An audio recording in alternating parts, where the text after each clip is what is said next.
saya bersaksi bahwa tidak ada Tuhan yang berhak disembah selain Allah, dan saya bersaksi bahwa Nabi Muhammad adalah utusan Allah. Alhamdulillah, ya Allah, insya Allah, ya Allah, Alhamdulillah, Alhamdulillah, ya Allah, Astaghfirullahaladzim, Astaghfirullahaladzim, Astaghfirullahaladzim, Alhamdulillah. Apa-apa, Alhamdulillah.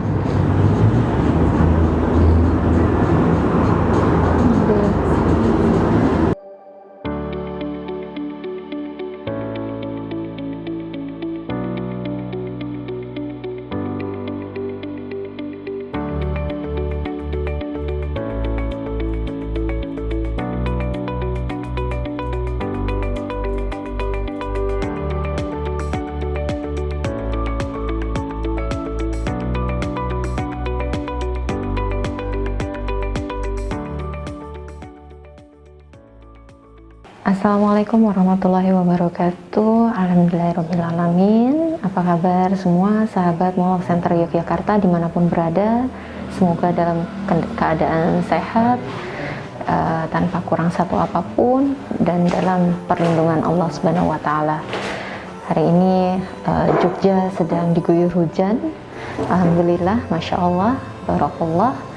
Dan kami dari tim Mualaf Center Yogyakarta kedatangan seorang perempuan, saudara yang dulunya beragama Islam, dan karena satu dua kejadian yang membuat beliau akhirnya kecewa, trauma, ada luka dari kejadian yang pernah Mbak ini alami, membuat akhirnya dia beralih atau berpindah keyakinan gitu. Kak siapa namanya? Saya Liana. Kak Liana ya? Iya. Foto dulu dong, sebentar buat pamit sama orang tua Kak keluar. Oh gitu. Udah tunangan juga. Nah dia tuh sama-sama Islam juga, tapi tuh kasar banget. Kasar, toksik lah intinya. Itu tuh sakit banget ya mungkin. Terlalu sakit banget hati aku tuh. Terus emang aku jarang ibadah lah ya pas masih muslim gitu. Terus hari itu tuh mimpi pas aku abis dipukulin sama mantan gue nih, mimpi lah aku kan. Mimpi aku tuh di padang luas, dipegang siniku. Terus aku mimpi gini kan, tapi aku tuh nggak tahu itu tempatnya di mana dan aku sama siapa. Aku tuh nggak ngeh, cuman aku ngeh tuh kok ada pakai brewok terus putih, terus sininya tuh lubang gitu kan. Nah di saat itu tuh emang aku tuh sering nonton kayak debat Kristen Islam, terus kayak apa sih agama ini gitu. Nah mungkin aku mimpi itu, terus karena aku amat sangat tersakiti dengan mantanku ini, jadi aku mulailah belajar tentang Kristen itu kan, belajar tentang Kristen. Terus akhirnya si mantanku ini tuh batalin, mutusin aku sepihak. Padahal kita tuh udah tinggal 2 bulan menikah. Karena setelah itu aku langsung minta dibaptis dan tanpa apapun. Dan sebetulnya itu juga didasari karena kekecewaan terhadap saudara muslim yang lainnya gitu. Aku pernah ketemu sama guruku yang ini juga, guru ngaji waktu SMA. Iya ya gitu. Tapi waktu itu kan udah lama sih sebenarnya mau konsul, tapi aku tuh bingung kemana. Udah mau ke guruku dulu, tapi guruku udah nggak bisa nerima aku lagi. Karena pas udah tahu aku itu dia tuh langsung putus kontak. Jadi aku tuh kayak udah mau ngabarin pas lebaran, mau ketemu, terus aku mau udah sekarang aja gitu. Tapi dianya udah nggak bisa dikabarin. Setelah berpindah keyakinan ini, beliau tidak mendapatkan ketenangan, tidak mendapatkan apa ya, sesuatu yang lebih baik dari yang sebelumnya gitu. Kan aku ngerasa semakin aku pelajarin ya kan, semakin aku pelajarin kok semakin kok aneh ya, gitu, kok nggak sesuai gitu.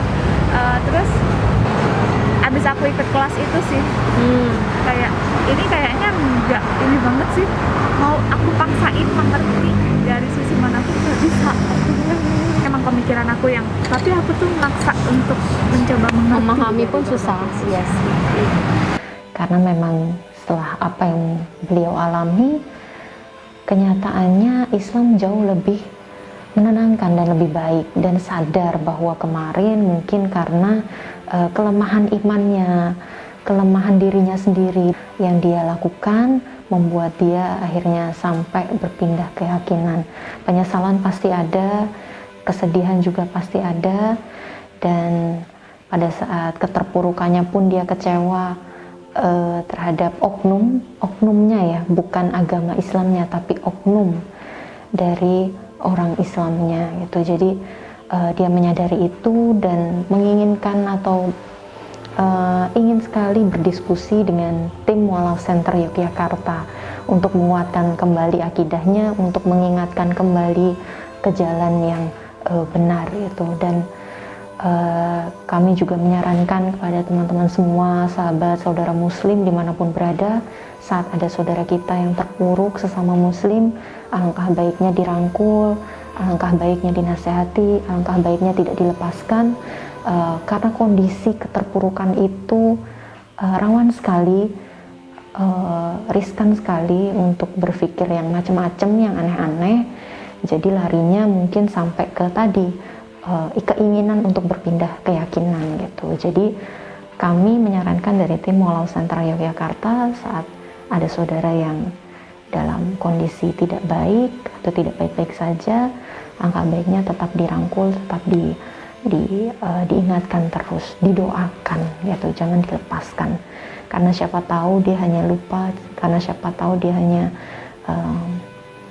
keluar dari tracknya sebentar gitu. Jadi perlu kita mengingatkan saudara yang lain gitu. Nah, akhirnya janjian menghubungi kami, ingin diskusi, berdialog, sharing, dan ingin kembali lagi memeluk agama Islam. Kenapa memilih menghubungi kami? Karena aku mau tahu sih sebenarnya, kayak aku daripada tanam sendiri terus gitu kan. Terus kayak emang udah nggak ada arah, nggak ada tujuan, nggak ada landasan, bingung mau kemana. Ya satu mau punya landasan yang kuat. Saya menganut atau menjadi seorang muslim itu baru 8 tahun. Saya dulu Katolik dari kecil. Orang tua saya saat ini, papi saya masih Katolik, keluarga papi mami saya masih Katolik. Saya menghargai setiap perjalanan hidup orang. Saya ketemu banyak orang, saya menghargai perjalanan hidup. Saya nggak akan ngomong salah jalan, enggak. Tapi itu memang pilihan ya. Dan kita juga akhirnya kan merasakan pilihan sendiri. Artinya gini, sebagai manusia itu kita memang naluri ya. Naluri kita bertuhan tuh kuat sekali sebetulnya. Kita pasti cari tahu mana sih yang benar nih, beneran nggak sih Tuhan tuh ada nggak gitu kan. Katanya orang kan pertanyaannya gitu, basicnya orang itu yang membedakan manusia dengan binatang, hewan, bahkan dengan malaikat. Malaikat nggak dikasih nafsu, kita dikasih nafsu. Hewan ada nafsu, ada naluri, tapi dia nggak punya akal. Tumbuhan dia cuma grow aja, tumbuh aja. Kita tumbuh tapi kita punya akal, kita punya nafsu. Beda sekali. Kita manusia konkret, diberikan segala indera yang bisa kita pakai, gitu. Termasuk akal kita. Iya.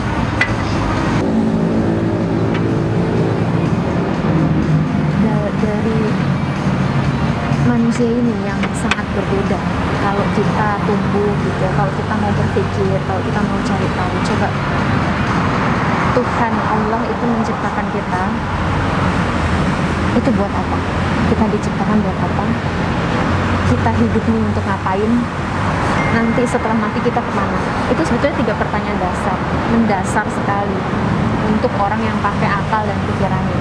Berbeda kalau orang cuma mikirnya ya udah lahir, besar, sekolah, kuliah, cari kerja, punya uang banyak, hidup mapan, tua, tenang, ya kan, punya rumah, punya mobil, selesai.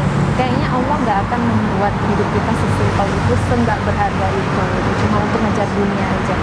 Pasti Allah punya plan lain gitu, kalau kita mau berpikir, kalau kita mau cari tahu. 3 pertanyaan mendasar ini yang harusnya menjadi kunci kita nyari yang benar itu yang mana. Agama semua mengajarkan hal-hal yang baik gitu, tapi yang paling benar itu yang mana, kan gitu pertanyaannya. Ya kan, banyak orang baik, banyak benar-benar yang mengajarkan kebenaran itu yang mana, yang sesuai dengan konsep kita sebagai manusia. Dan saya memilih Islam. Kalau Yesus Tuhan, kenapa dia tidak pernah mengatakan dirinya Tuhan? Bahkan di kitab yang tebalnya seperti Alkitab, ya saya katakan itu Alkitab atau Bible, bukan Injil. Kalau Injil kan juga dari Muslim, berangkat dari keluarga Islam ya. Sebagai seorang Muslim kan kita diwajibkan mengimani, bukan mempelajari. Yang wajib kita pelajari Al-Quran, tapi yang wajib kita imani Zabur, Taurat, Injil, kan gitu. Karena kenapa ya, kita nggak diperintahkan untuk mempelajari, dan sampai sekarang detik ini pun kitab aslinya pun kita nggak tahu ada di mana, bentuknya kayak apa, bahasanya gimana, isinya apa, kita nggak ada yang tahu. Jadi memang yang perlu dipelajari sebagai seorang Muslim adalah Al-Quran. Nah, kemarin perjalanan hidup demikian rupa tuh menurut saya itu pilihan yang memang harus jangan dilalui, dan sekarang baru ketemu titiknya tuh di sini. Iya. Benar, titiknya di sini. Akhirnya apa? Allah masih sayang, Allah masih tunjukin jalan untuk balik. Alhamdulillah loh. Kalau Allah nggak nunjukin jalan balik, gimana? Sampai mati jadi kafir, Mbak. Nggak kenal Allah, nggak kenal siapa Tuhan, nggak kenal isinya Al-Quran itu apa gitu. Allah masih kasih kesempatan, masih sayang sama Mbak. Allah kalau mau kasih hidayah sama siapapun, dan Allah kalau mau menyesatkan siapapun juga bisa Allah sesatkan, dan dia nggak bisa kembali lagi. Siapapun nggak bisa tolong dia kecuali Allah.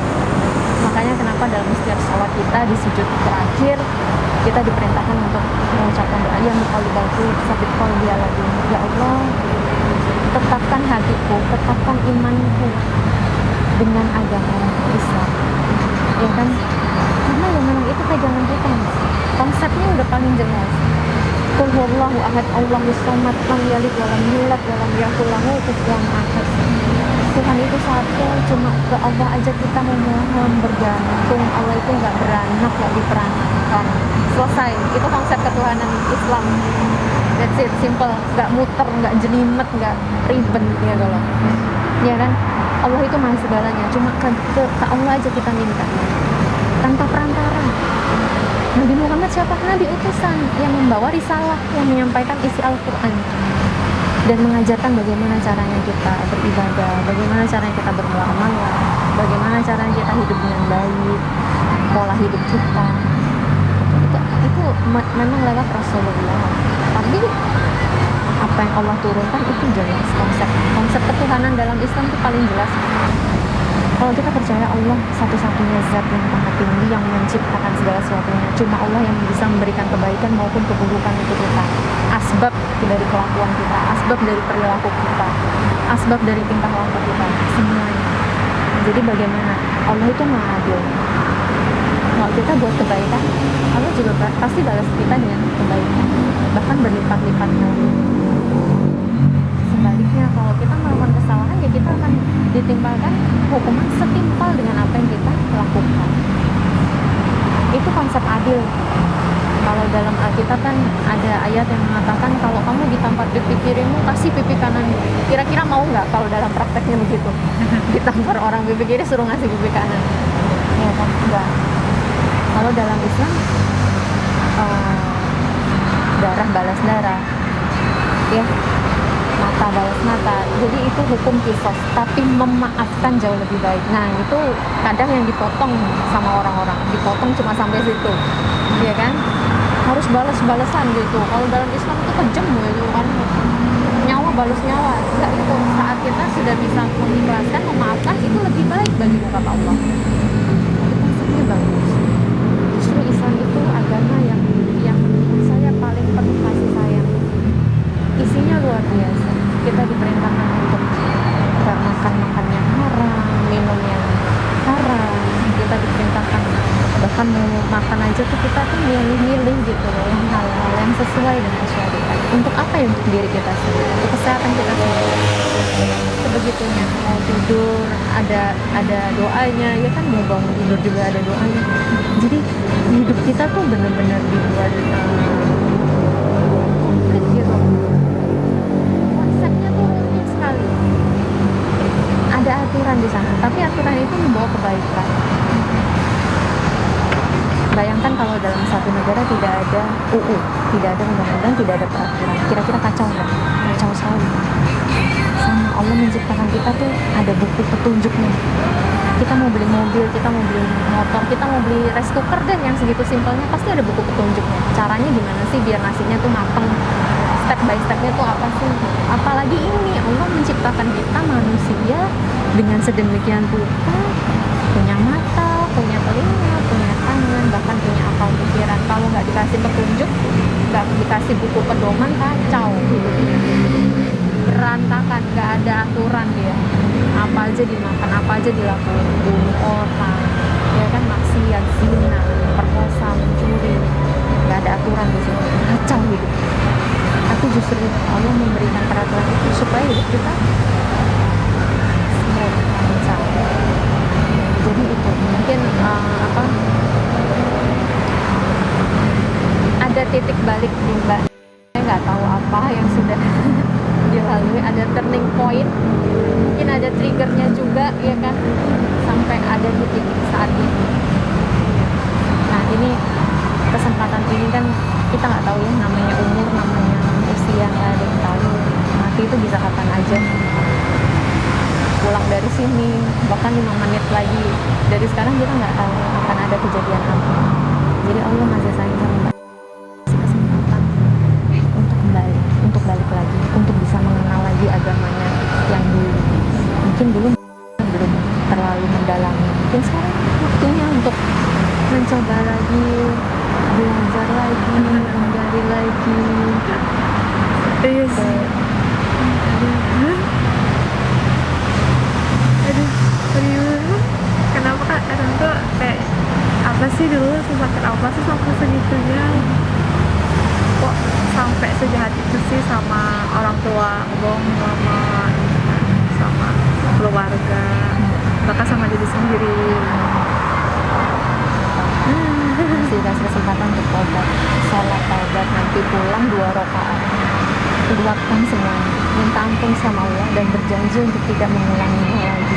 Insya Allah sholat taubat 2 rakaat aja, tapi betul-betul diresapi saat kamu sujud. Luapkan semuanya. Aku salah, aku pernah begini, aku pernah begitu. Ceritakan semuanya sama Allah. Apa ya, karena dulu aku tuh mungkin emang lagi sesakit itu ya, jadi semua orang, semua follower itu taunya aku Nasrani gitu kan. Jadi kayak sedih banget gitu, kayak ditanya agama lo apa sih sebenarnya gitu kan. Aduh gimana ya, gue mau ngomong dari mana, mulai dari mana gitu kan. Tapi kan semua pilihan ya. Terus aku tuh sedih kadang kalau aku bilang, nanti kalau bapak mati siapa yang doain kalau anak-anak bapak pindah agama.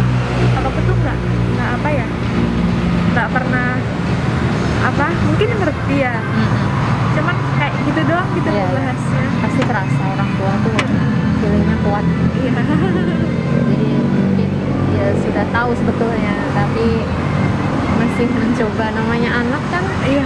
kalau papa keras juga nanti mungkin kamunya malah tambah. Iya. Iya kan? Mungkin Iya. bapakku apa mungkin karena doa dari mereka juga. Betul, orang tua tuh doanya luar biasa. Jadi ya. Ini pernah menjadi seorang Nasrani, dibaptis tahun 2020 karena ada trauma dengan seseorang oknum yang tidak bertanggung jawab, Muslim. Akhirnya mungkin ada sakit hati.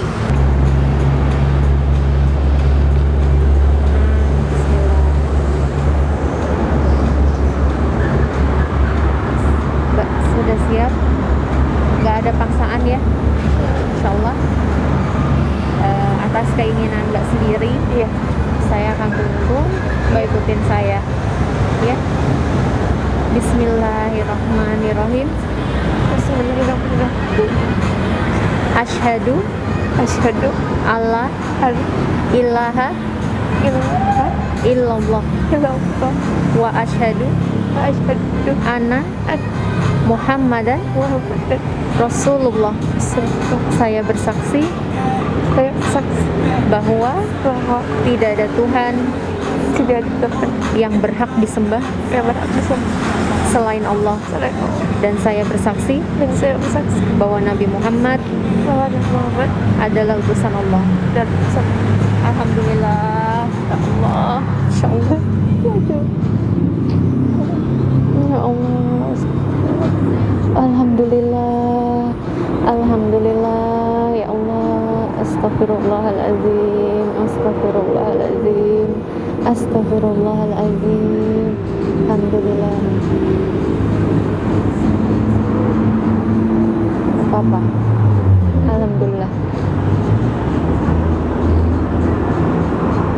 Alhamdulillah.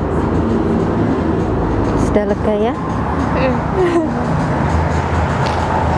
sedih.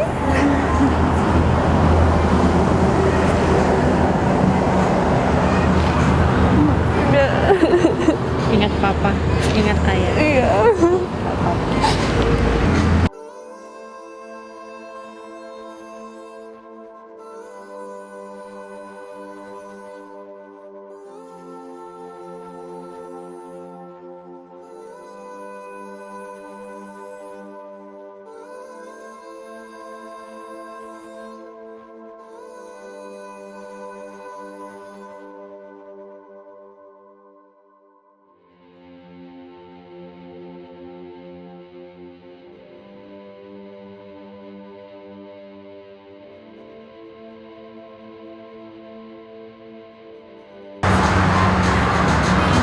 Nanti kapan-kapan bisa ketemu lagi kan ya? Iya, insya Allah. Kalau mau melanjutkan simpan WA saya aja. Anda bisa kembali memeluk Islam sebagai keyakinan, keimanannya. Mudah-mudahan beliau istiqomah, mudah-mudahan beliau bisa kembali memperdalam lagi keilmuannya, khasanah keislamannya, dan bisa memperkuat keimanannya lagi. Terima kasih untuk supportnya untuk Mualaf Center Yogyakarta. Mudah-mudahan Allah membalas kebaikan teman-teman dengan sebaik-baik balasan dunia wal akhirat. Barakallahu fikum. Wassalamualaikum warahmatullahi wabarakatuh. Kembali, perasaannya gimana? Sedih. Sedihnya bukan sedih ke yang sedih gitu, sedihnya ke yang keharu sama ingat kesalahan sama orang tua. Jadi flashback ya, Iya. melihat masa lalu, teringat lagi. Iya. Tapi Masya Allah, alhamdulillah Allah beri kesempatan kedua untuk belajar. Insya Allah bisa kembali sholat lagi. Masih ingat ya? Apa harapannya untuk kedepannya? Kami apa?